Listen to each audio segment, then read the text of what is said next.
వినయ విధేయ రామ ఈ సంక్రాంతికి వచ్చిన సినిమాల్లో నెంబర్ 1 రికార్డుని కొట్టేశాడు. ఇక తిరుగులేదు. కలెక్షన్ల పరంగా అద్భుతమైన కలెక్షన్లు సాధించాడు. మొదటి రోజు వరల్డ్ వైడ్ షేర్ 26.07 కోట్లు అనగానే ఒక్కసారి టాలీవుడ్ షేక్ అయిపోతుంది. ఇక ఈ కలెక్షన్లు ఎలా ఉన్నాయంటే నైజాంలో వచ్చేటప్పటికి 5.08 కోట్లు, సీడెడ్లో వచ్చేటప్పటికి 7.20 కోట్లు, కృష్ణా జిల్లాలో వచ్చేటప్పటికి 1.59 కోట్లు, నెల్లూరులో వచ్చేటప్పటికి 1.69 కోట్లు, గుంటూరులో వచ్చేటప్పటికి 4.18 కోట్లు, వైజాగ్లో వచ్చేటప్పటికి 2.45 కోట్లు, తూర్పుగోదావరిలో వచ్చేటప్పటికి 2.05 కోట్లు, పశ్చిమ గోదావరిలో వచ్చేటప్పటికి 1.83 కోట్లు.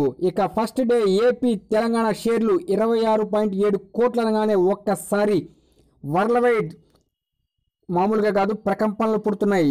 Mega power star Ram Charan mega power ఇది రంగస్థలం తర్వాత వచ్చాడు, రచ్చరచ్చ చేసేసాడు అని ఇప్పటికే ట్రేడ్ టాక్. అయితే కొద్దిగా ఓవర్సీస్లో కలెక్షన్లు తడబడ్డ మొత్తం మీద 2 తెలుగు రాష్ట్రాలు కలిపి దుమ్ము దులిపేశాడు. ఇక బీసీ సెంటర్స్ కుమ్మేస్తున్నాయి. జన సునామీ ఎక్కడ చూసినా కూడా జనం పోటెత్తున్నారు. కారణం బీసీ సెంటర్ల సినిమా కాబట్టి.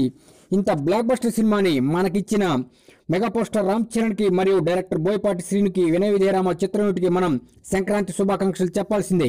మీకు వీడియో నచ్చినట్లయితే లైక్ చేయండి, కామెంట్ చేయండి, షేర్ చేయండి. మర్చిపోవద్దు మా బాక్స్ ఆఫీస్ ఇన్ఫో యూట్యూబ్ ఛానల్ని సబ్స్క్రైబ్ చేయటం. Thank you for subscribing box office info YouTube channel.